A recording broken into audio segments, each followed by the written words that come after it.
I'm G.I. Sharif. I'm reading my work, 100 Poems of Aesthesia, that I published in 2014. 100 Poems of Aesthesia.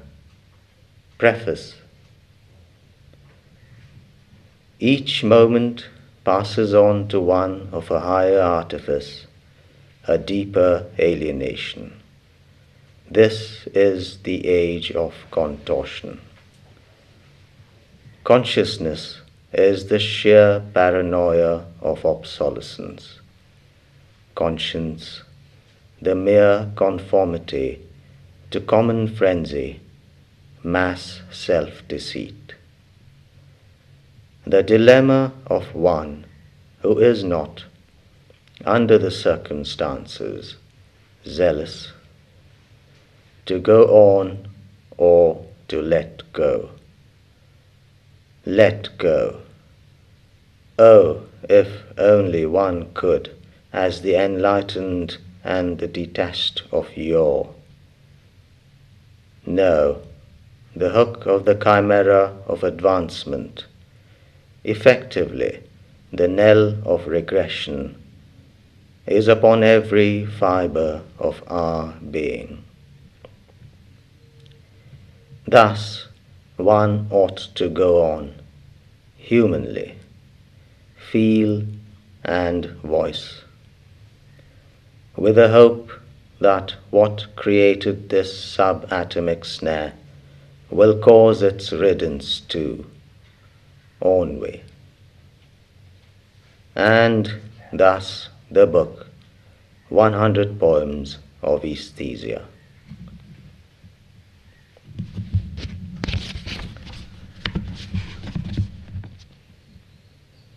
Refraction. A little fire burns at the feet of this statue, a little fire of dead leaves and destitute paper. Is it the statue of one who knew me? Is it the statue of one who would have known me?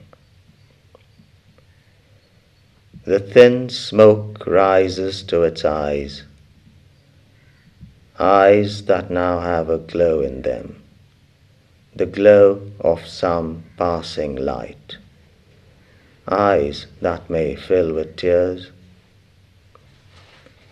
The gloom of the night only deepens its contours. The silence of the night only heightens its suffocation.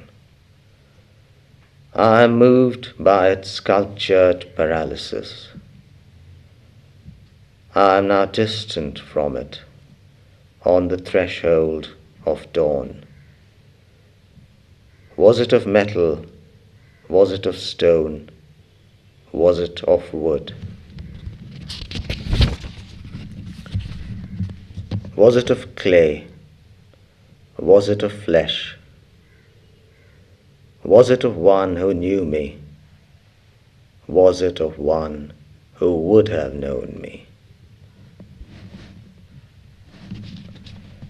Repose. Upon that high ledge, that dove is in the sheer view of the horizon that eludes us. Against the clear blue of the afternoon sky, it looks like a moon, the day moon, halfway across its firmament. And so, in spite of a burnt leg and a broken wing, around there is no dearth of naked electricity. Indeed, this is a ranging dispensary of death. As if comforted by a sudden thought, the dove swells its breast. Now, closer to the horizon, it rests its head upon it. That high ledge has ample space for repose.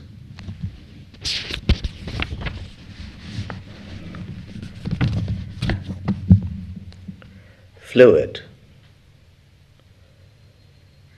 What is it that lies in the water? A coin, a shard, a stone? Can it not be a clot of water? A clot of water, a singular matter, like this knot of thought. Vista. I see many colors of dust in the distance, and I see many colors of distance in the dust.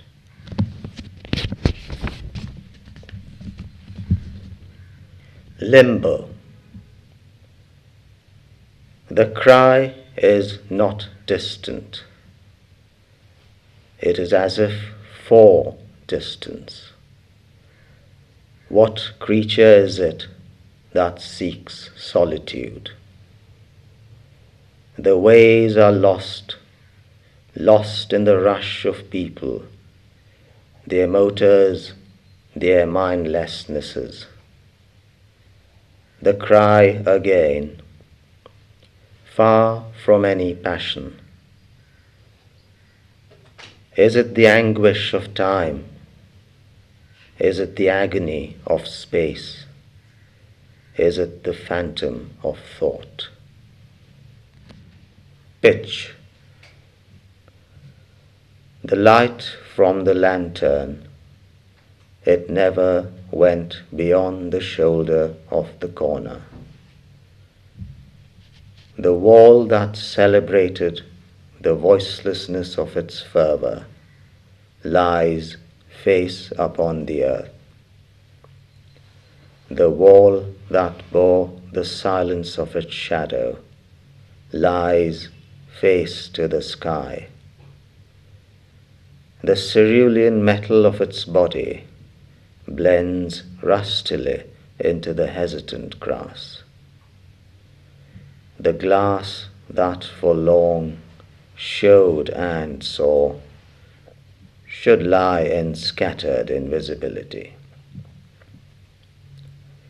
The pitch from the lantern's heart, has it found its place among lost dusts?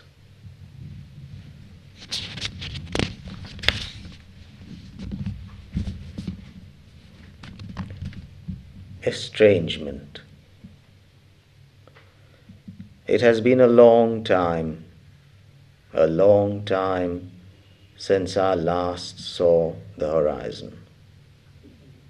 How, over the years, the eye has changed in perspective, in intensity. How, over the years, timekeepers have changed in movement, in voice, in breath. Perhaps the horizon has not moved with the times, nor with the illusions. It has remained in the great realm of stillness and silence. It has been a long time since I last saw the horizon.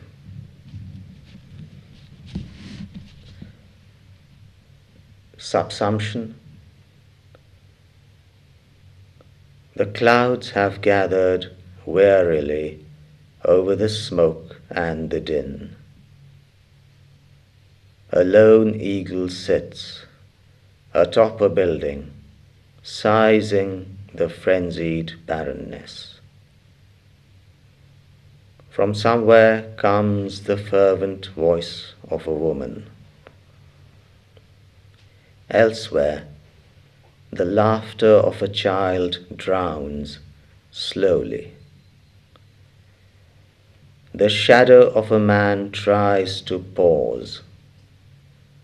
Kneed and elbowed by animated spectres of other men and many automobiles.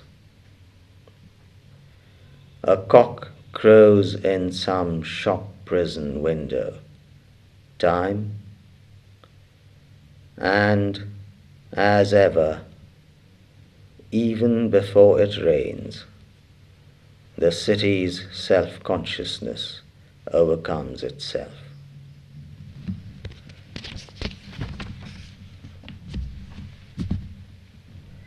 A question of rust. This rust is a shade apart. Is it of a different iron? Is it of an iron dying differently? Is it for that it is a forgotten railway? Is it for the matter of lost distances? Is it for the trail of memories? Or it may be for the growing strangeness of the earth. This rust is a shade apart, several hues deeper, sadder. Midsummer Canvas. A hungry child sits in the uncaring way, sobbing, tearless, almost emotionless. A fitful breeze from the spotless blue of the sky strokes its face, rendering its young curls into subtle shapes in an art for art's sake.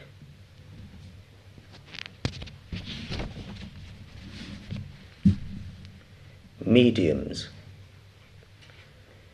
This cartless horse is lying on the road. The road looks so laid out, which it is. The horse's eyes look like two great frozen teardrops.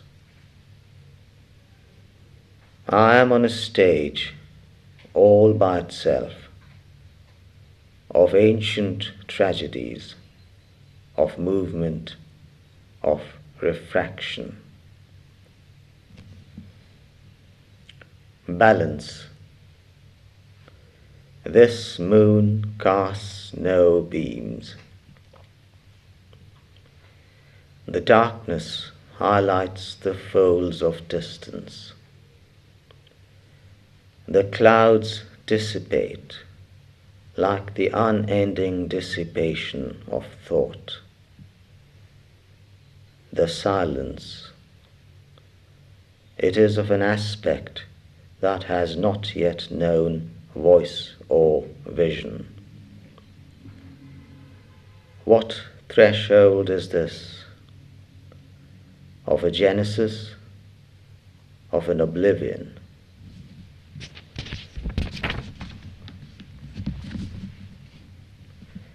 Unleashed. This dog is being assailed by the light. Assailed by the light of day. Assailed in the light of things.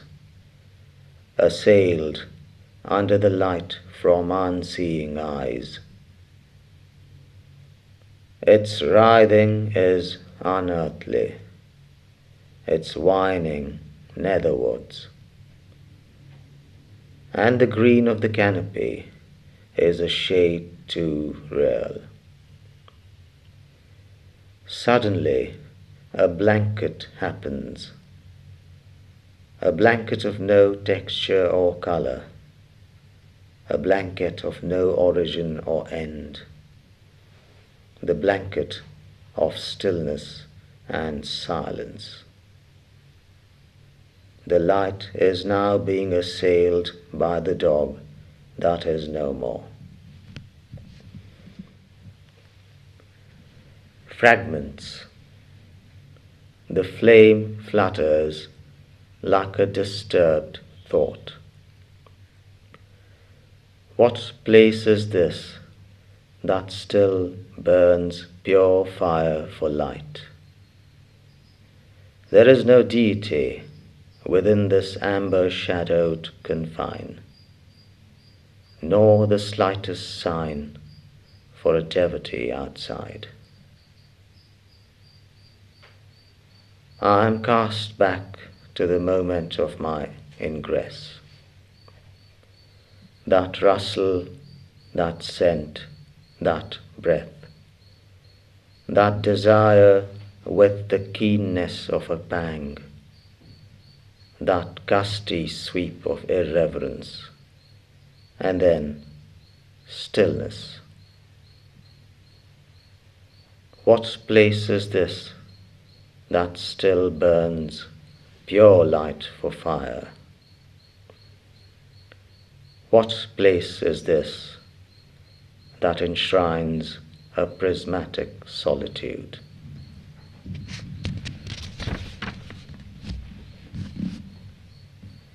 Fountain. The fountain rises into the young evening like a being of desire, longing, dissipating, falling, rising. Unceasing, misty whiteness that embodies sin, the unmalicious sin of thirst. Uncornered stone. This stone is in the way, not rolling, not even gathering moss, not merely destitute. This stone speaks of a silence, its silence, before it was hewn out of its world, the greater silence of rocks. This stone exposes the grain of so many worlds, the screaming, the reticent, the telling, the listening. This stone is in the corner of every eye. This stone is on the tip of every breath. This stone is in the way.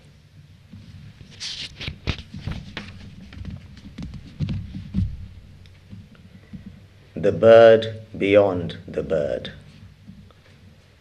The crow is upon the road, more alert, more alive than ever, wingless, waiting for death. Recess. It is twilight, and I am amid the resting places of time. This lush moss at the root of the dripstone, that bluish shadow at the mouth of the well, those high, receding, sapphire spaces between the stars, the iridescence in the eyes of the streamy creature. It is dark, and I am lost amid the resting places of time.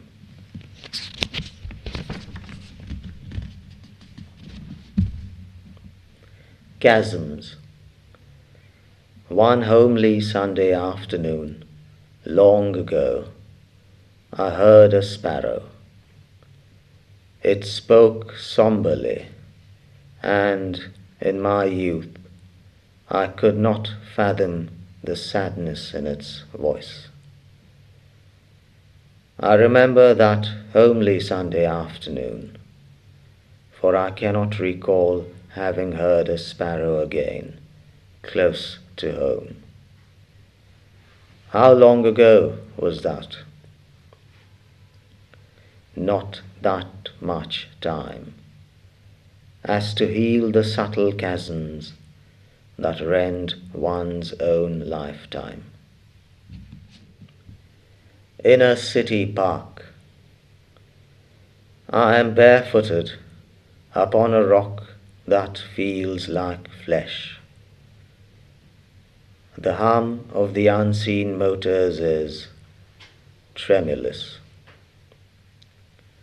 The insects have begun their evening song wistfully.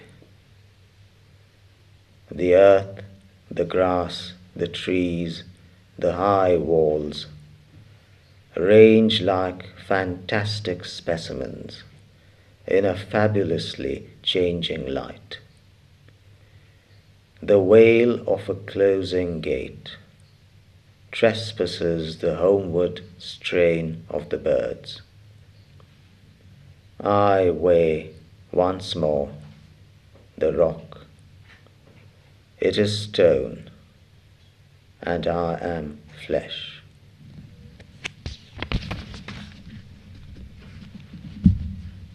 Dilapidation. He feels nothing in these torrents of rain. He is troubled by the raindrops on her eyelashes, tremulous like raindrops on barbed wire. There is a rustle of raiment. The shadows of the dark day close in. Whose house is this that shelters desire and fear and distance? This dilapidation neither gives nor takes away any title. Geometric. The light is falling by degrees. I turn around and walk back to definition. A falling scale, a reducing circle.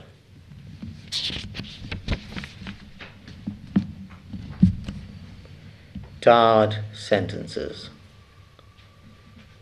Tarred sentences hang over homes and hearts, trees and nests. Tarred sentences toy with senses, emotions, feelings. Tarred sentences have the sweep of two-edged swords. Tarred sentences have the span of boomerangs. How do we save ourselves from this way to bornlessness? How do we raise the mind above the wheel? How do we stem the roadheader in us? Angst. Why do I demur to feel this flower? My touch does not have that pain which would turn it to gold or stone or dust. I sense the subversive nature of time in its every moment. And yes, I do demur to feel this flower. I am possessed by time. Lost palette. It is that time of being when there are many worn shades of light and many worn shades of darkness. A man hurries to his car. These many shades and many more in his fist, for he holds a machine of much manipulation. Empty-handed, a man demurs in the middle of the road, those many shades around his ankles, for he is in the grip of hunger and oblivion. A fever runs through one's being with the strangeness of the split pulse of twilight. Wander. Tonight the moon appears like a place where thoughts roam to and settle to be its inhabitants in peace, like so many shapes of forgetfulness. Tonight the moon in a sky that betrays none.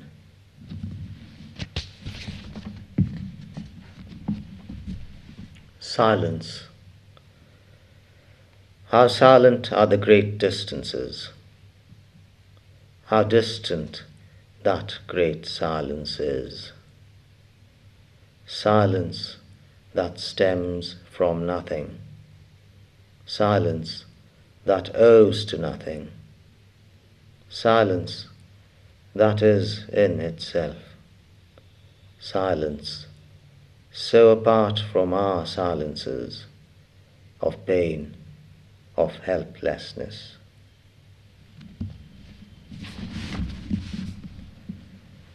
A life of just one rain. The music and the translucence of the wings of this little insect speak of the beauty within that great grey cloud, the beauty of thirst and longing, of being and not being. The music and the translucence of the wings of this little insect bring the meaning of a tear to the eye.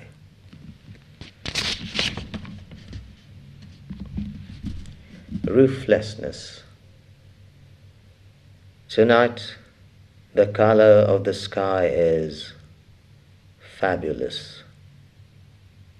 Tonight our feel of each other may bury the reality of the earth.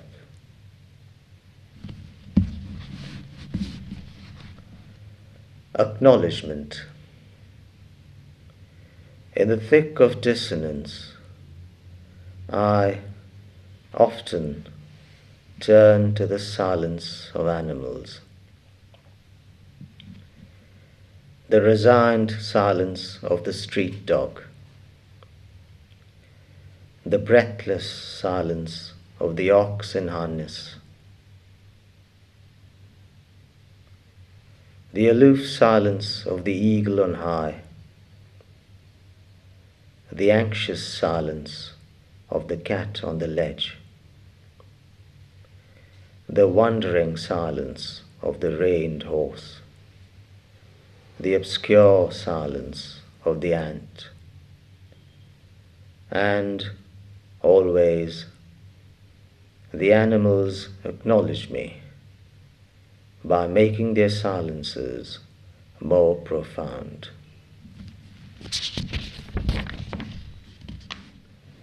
Unfulfillment.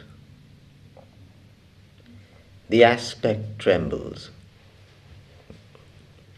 That is of no fear. It is of a longing. Humanity is preoccupied with its machines, their demands, starting, steering, acceleration, the brake, keying, texting, imaging, the call. Gathered about the afternoon sun, the grey clouds seem benighted. A crow flies in an abrupt arc with a broken call. A lone child, encircling its own shadow, gathers more and more dust. The aspect trembles. That is of no fear. It is from unfulfillment. Shadow. This shadow is moving like a thirsty cloud. It catches as it goes the hue of everything it passes over. The rust of that electric pole, the grain of a wayside stone, the moss of an old wall, the bark of this ancient tree, the brown of the earth. I fall short, short of place, short of time, short of breath. I cannot keep up with the kaleidoscopic pace of that shadow, the shadow of destitution.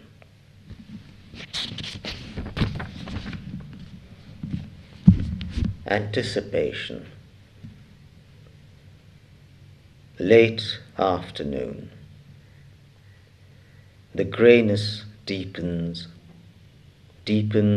like the most anxious feelings. That lone streak of lightning recurs with the self-same intensity, the intensity of the naked human form.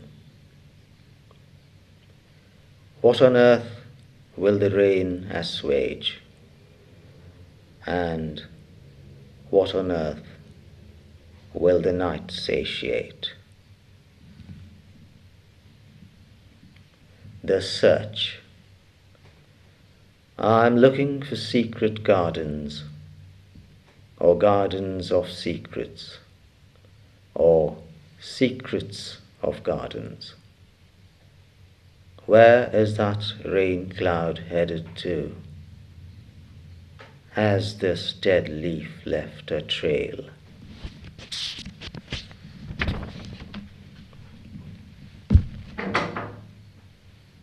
The eyes on the other side. The eyes on the other side. The other side of the lantern. The eyes that watch us pass on and on to greater brightnesses, and on towards an inferno. The eyes on the other side of the lantern that have tears for us and hold them back for the lantern we never lit. Redolence.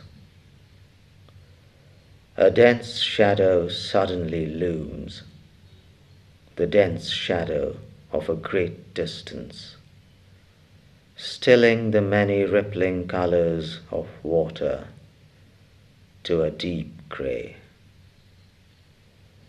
A chill as of the lips of a searching silence passes over the senses.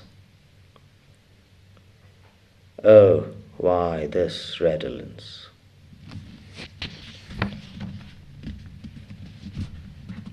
Solace. The tones of sunrise and the tones of sunset, all shades of silence. Earth and space. This child, a broken blossom that stares into the heart of a comet, brooks no attention from the throngs of the thoroughfare, only the curiosity of the flies from the gutter. The child is no picture from the past, alive for sure in the youth of the third millennium, in the flush of the IT expanse.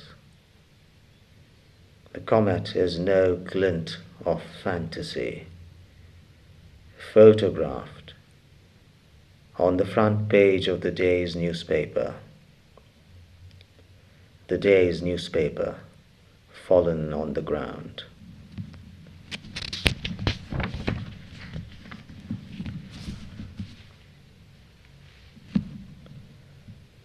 Dichotomy. The shadow of the horse and the steel of the car run perilously close to each other. Why am I straddling two planes of lost distances and of distances that will never fulfill?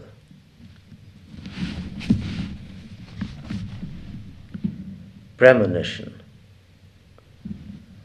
This monkey upon a roof is in contemplation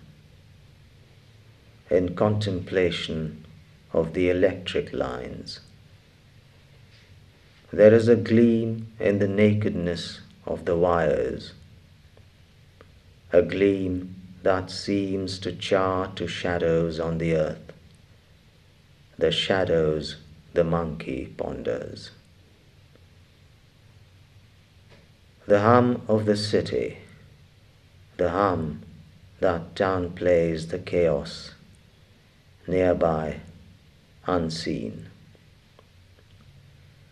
The silence of the animal, the silence that elevates the quiet of the bylane. Do these lines tow memories of bereavement? A greater shadow falls upon the lines of passing death, and lives to fall to the unbemused ground. I run from the thought of a painful end. I am healed by the softness of animal paws. The animal that did not die has followed me to the hell of the main road, the hell of little fire and much smoke, the hell of scarce feeling and great noise, the hell I often cannot get out of, the hell I can never get off my mind.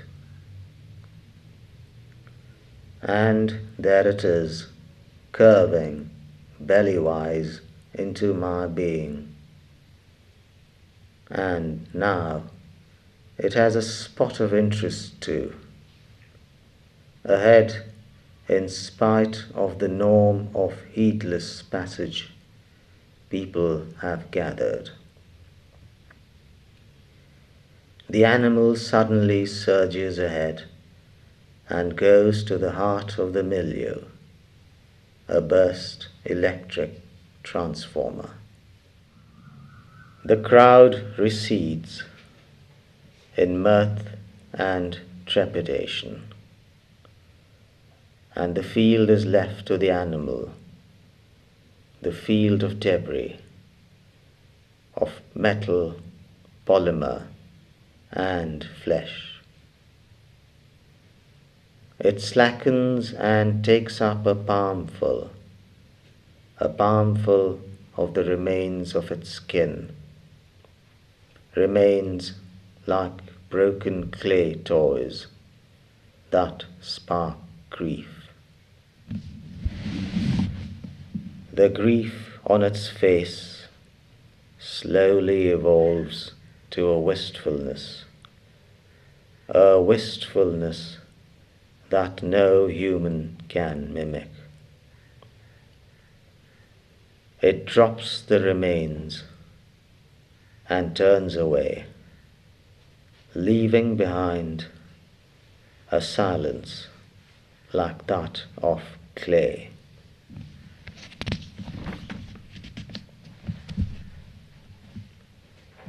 Gloaming.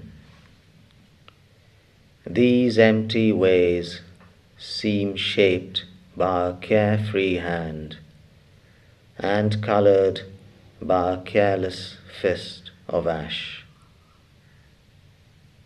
Is this a junction of climaxes? Is this the font of dissipation?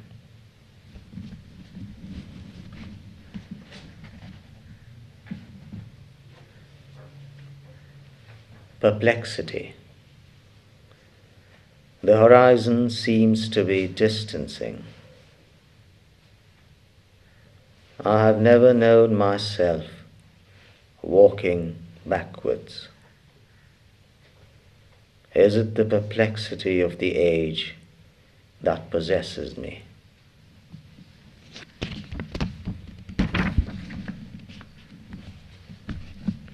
These streets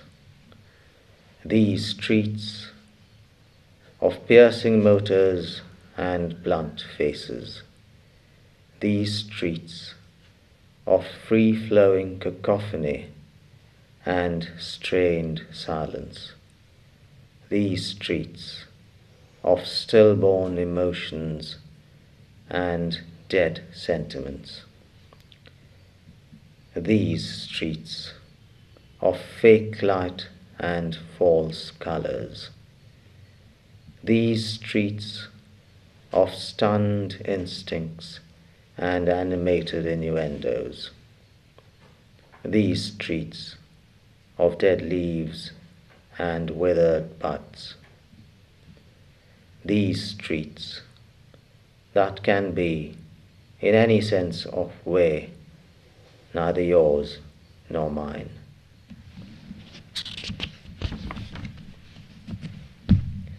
Reflection. A lone speck marks the great horizontal and vertical distances, now winging, now gliding, now still. The lonely eye is never quite alone. Profiles. Do not open the window. No, I am not afraid of the runaway darkness outside. It is the depth of the shadows within that now fascinate me. Do not open the window.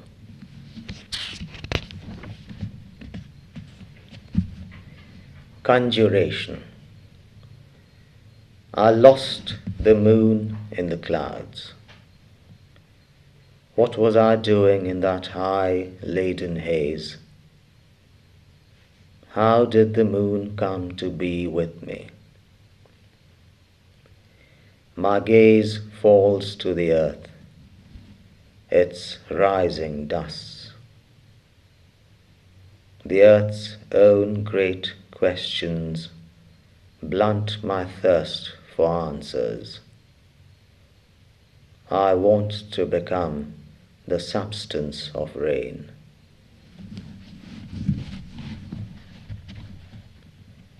Essence. Its beauty does not bar me. I sense the deep irony in its being. This flower is rust-scented.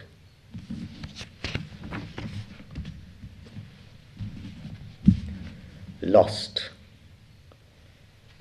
The coldness of iron is intriguing. A coldness by a honing, the purpose of a mind, the craft of a hand. Before seeing the light of our day, it surely knew a steady warmth in its rawness, in its recesses. Does it ever rue? Aquarium. Water confined in glass, glassy. The unearthly finesse of light and shadows. And as of these feeble thoughts, the bewilderment of little lives. Nimbus. This strain rises with the deepness of ash and climaxes in the most crystalline grey. Oh, that if only one could be entranced forever, forever in the lofty music of the thought of rain.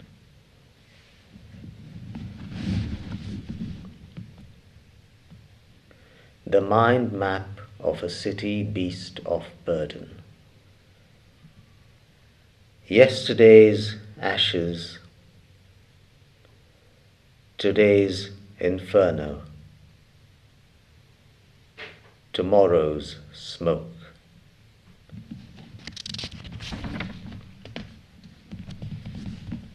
The doubt. A lone bird encircling the lonely crest of a high pine.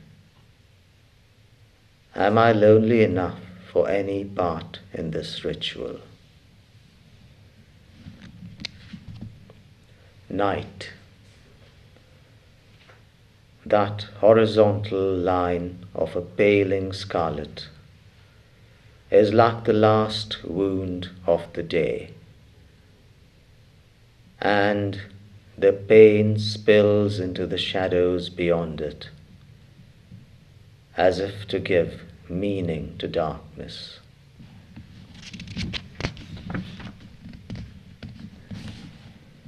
Yearning, synthetic, even this music, synthesized. Alien, how alien is one's own thought, alienated. Where are the shadows, even the shadows of sense? Astronomy, the dimness of that lone star and the depth of the distances that hold it. I am at a loss for colors.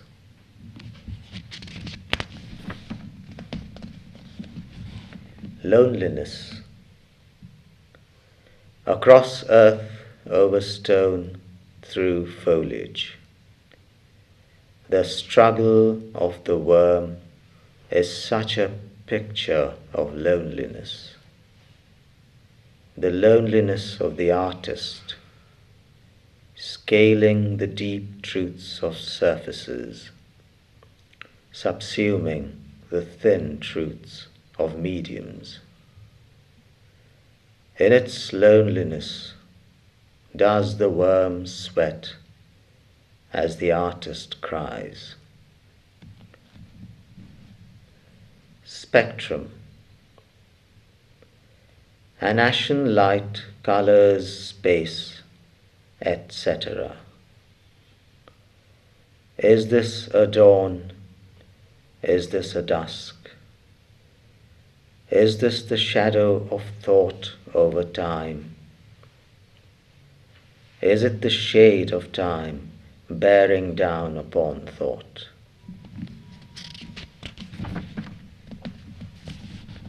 Outlook.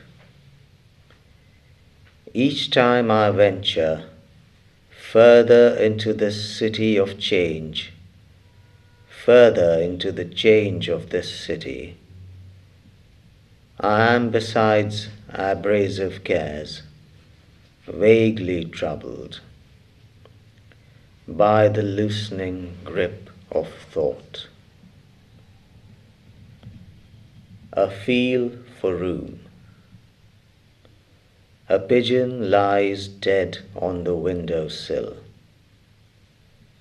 Its notion of going about defined violently by the deadness of glass, wood, iron, and stone. Ants have formed lines to the stilled blood and the ebbing warmth, as if to devour the obstacle of a concrete silence.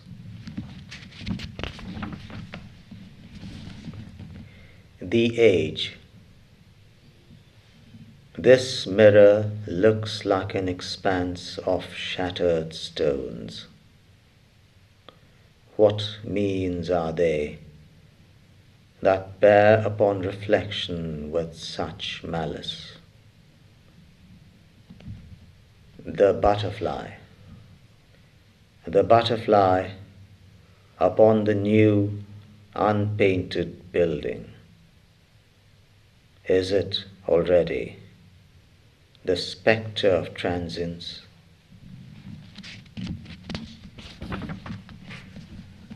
Cityscape. I am trying to conjure a poetic unhurriedness. Every mote is shackled by a tearaway insensitivity. Echoes. Echoes. Echoes of falling teardrops. Yes, one does sometimes catch those for all the almighty din, but that does not make history, much less news. For it is beyond font, beyond frequency, beyond modulation, beyond resolution. One may only let it be as one's psyche.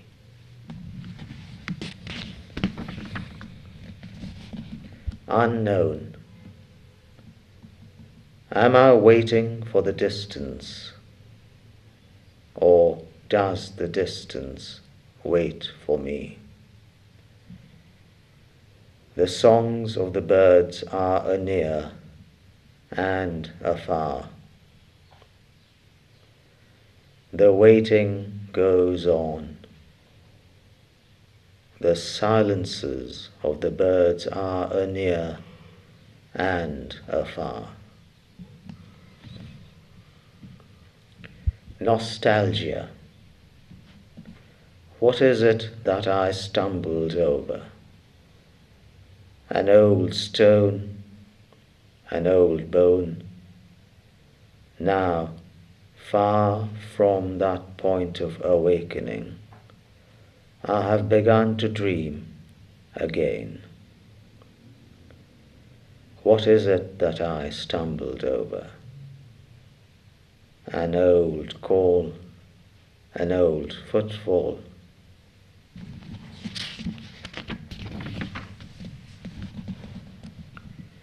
Beyond essence. This magnolia lies crushed underfoot, dead, accorded no time to repent, for flaunting its ancient beauty and scent. By the light of darkness, I froze at a painting that lay on the road, the painting of a trembling moon. It could have been the work of Van Gogh, the soul that set the palette free on a starry night. That picture quickly lost its canvas, for scrambling bodies stamped their namelessnesses upon that trembling moon in its tremulous pool of water, stamped till the stark bosom of the earth showed, the very bosom that Van Gogh sought on that starry night.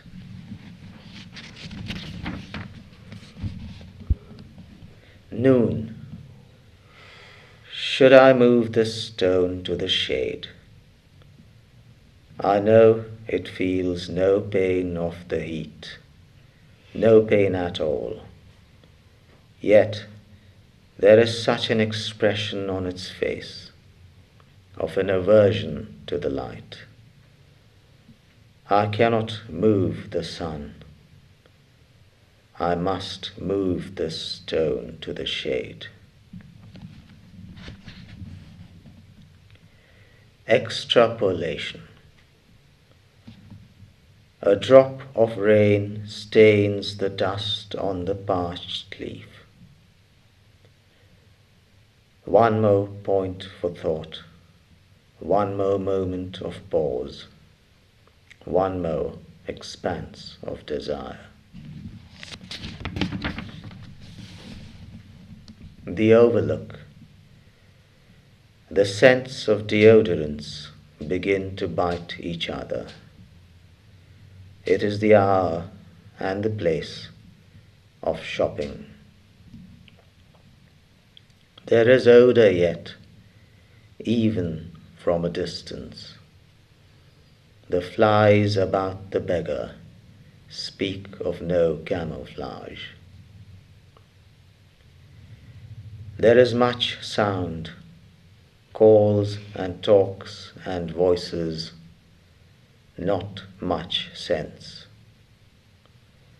And silence, it lives only deep within the inanimate, far from the touch of valor.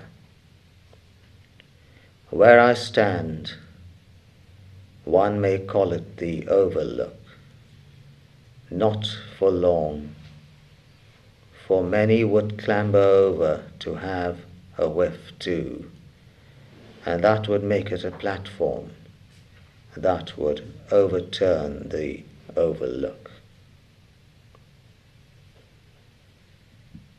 It is time not to move out, not to climb down. It is time to be beyond the overlook. Excavation. Silence upon the lips and within the babel of desires. The clouds this afternoon gather wistfully. A lone wing spans the ashen expanse, as if in doubt of that high mood. Strange is the look of this disturbed earth. Stranger is the raked up hue. Darkness. It is evening, and this evening the darkness seems to be coming from afar, farther than ever. Has the sky arched a little more?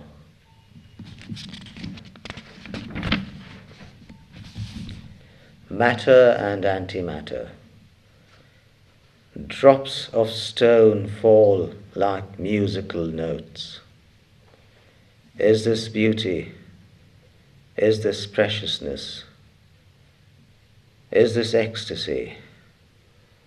Is this melancholy? Is this across the line of the eye? Is this in the realm of the mind? Is this consciousness? Is this delirium? Is this nothingness? The beyond. Tonight, more striking than the stars, is the darkness that holds them, so like this thought that holds the mind. grotesque. Ways shrink in reluctance, distances warp in disgust.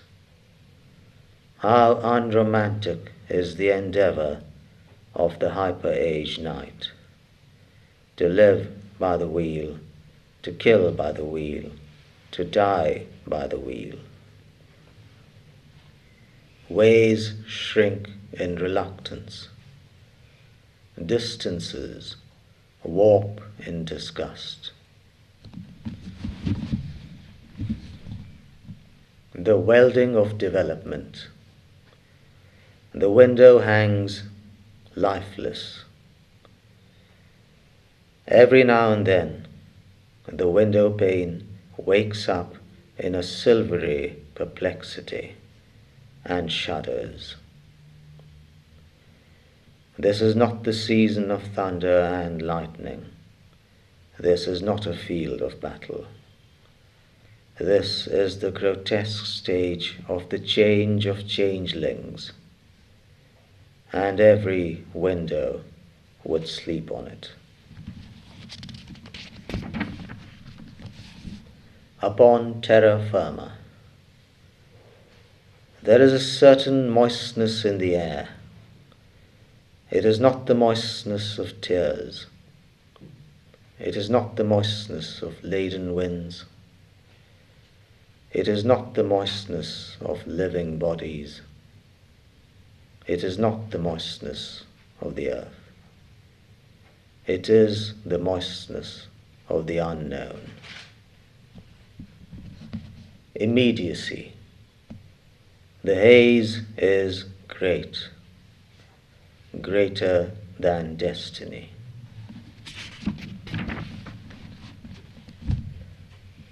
At large. The call of the eagle is deep, distinct, distant. The sheer silence of the blue sky and its white clouds plays upon that wavering speck. The great cacophony of the earth weighs upon that wavering speck.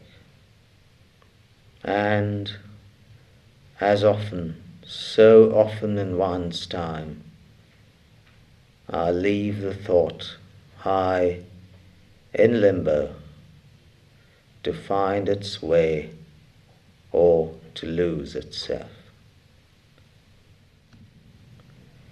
Haze. The light appears like a fossil of distance. What lost colors are those that have homed and stay, as if in dread of another scattering?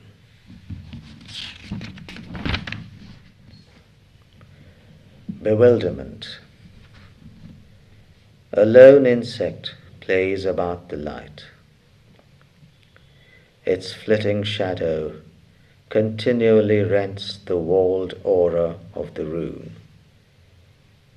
Outside, the core of the night, shattered to 1,000 insect voices. The window in limbo broods. Time and thought seem to have strayed into each other's domain and lapsed into the color of destitution. Marked absurdness. This stroke of purple is so distant. The contours of the page upon the way are at their most acute. It might not rain, it might not shine. The afternoon could wear out in shade.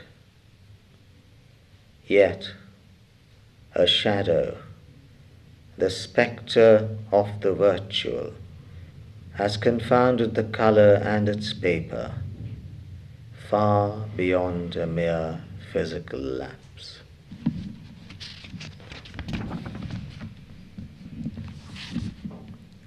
Vapor.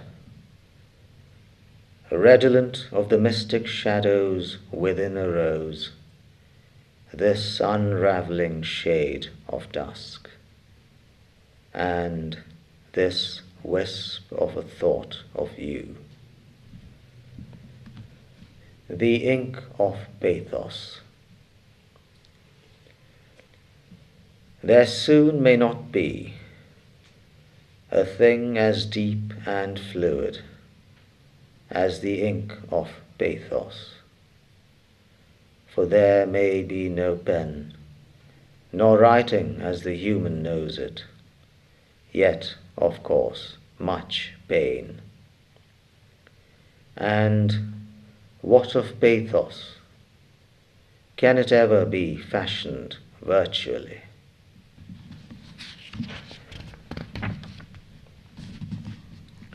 Opacity. The solitude of a raindrop on a solitary leaf upon a soulless way. The solitude that, to the eyes of the world, is not material. Acme. A little while ago, I felt an ox pulling its cart, a cart sinking under the weight of iron. The ox pulling stride for stride against the imperviousness of the motors, with all the might of its soul, eyes bursting with sight, nostrils exploding with breath, lips foaming with expression. The creature was a Dickensian scholar, and now was the acme of its scholarship. It put its laden stamp on the awful truth that the earth was a handsome and extensive bosom, a bosom with so much room and craving yet for unfeeling, and shifted plain. The wheels stopped. Alienation. There is such feebleness even in the twilight. The city has such great ways of acute and obtuse reduction of everything: sense, sensibility, sensitivity, sensation.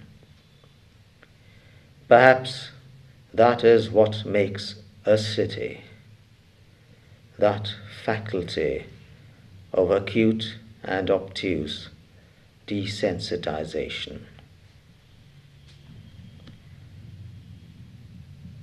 The way within. The road has begun to crack. From deep within the distortions, there are sure signs of earth, grass, life. All the rattling wheels cannot stamp that out, and a kicking foot throws a vain curse at the living that do not move out of the way.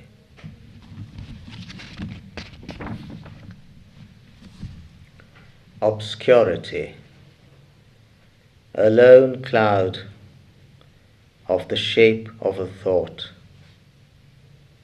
of the hue of a desire, stays, waits. Will it dissipate? Will it pour? The rest of the expanse remains as a question.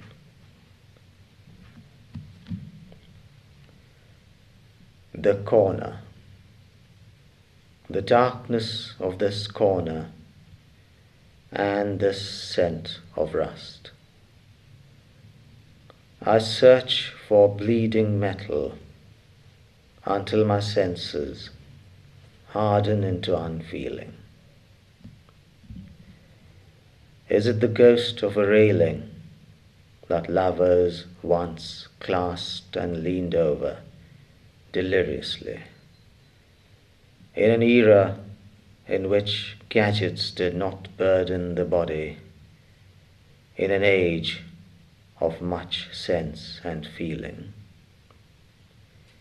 My digging heels find no earth, nor the rawness of any surface. Is this the time to turn the corner? Is this the space to retreat? Deeper, richer, fuller, yet lost. Nonchalance. The ways in the distance, they seem to be on fire. How could one be concerned about fires? One who is of the realm of ashes. Awareness. I am now painfully familiar with today's language. It is losing substance. I am now painfully familiar with today's silence. It is losing substance. Yes, life happened in the wake of nothingness, and life shall leave nothingness in its wake.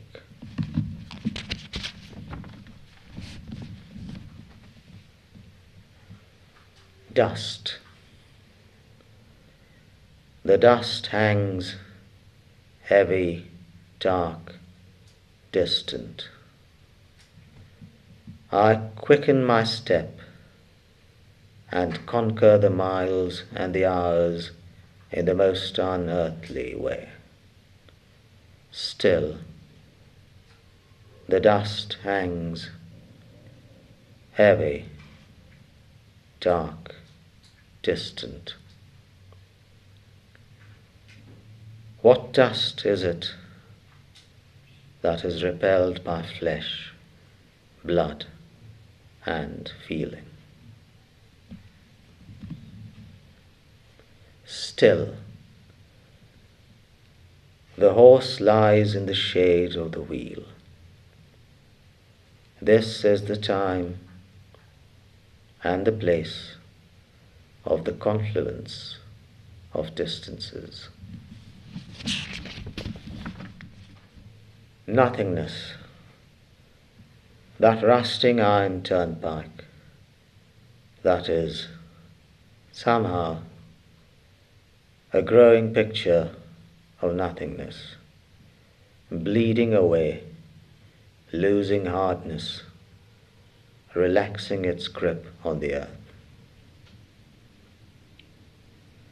The rare emptiness of the road. The greyish blue of this bird reflects the greyish blue of the sky, matches the greyish blue of the road. Why is the bird not taking wing? Is it the hour that shall see no death by the turn of the wheel? Otherwise, is the bird demented? The rain begins to fall, gentle, hesitant, shades lighter than the ambience. The hum of approaching vehicles disturbs the patter of raindrops. The bird has begun to go round itself. What is this, if not a ritual of being? As the being of 1,000,000 and more greyish blue city pigeons, a being in spite of the life on the precipice. A surreal being. I am retreating. I cannot suffer the starkness of a completing circle. Unfinished stories. For years now, I have passed by that unfinished house. That unfinished house, with its unfinished walls, its unfinished windows, its unfinished thresholds, its unfinished weeds. Whether in the glow of dawn, or in the glare of noon, or in the haze of dusk, I have never pictured its completeness or its disappearance. It has not let me down. It is a mutual faith in unconnected, unfinished stories.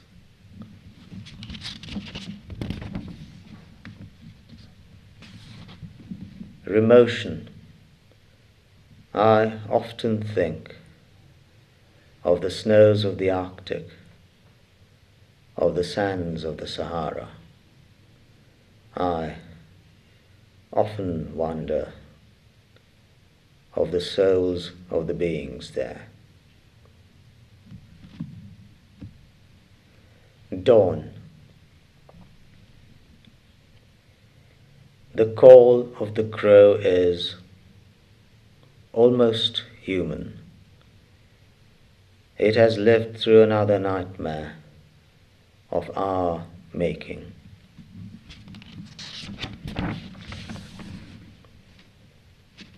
Aesthesia. A lone sunflower stalks the horizon.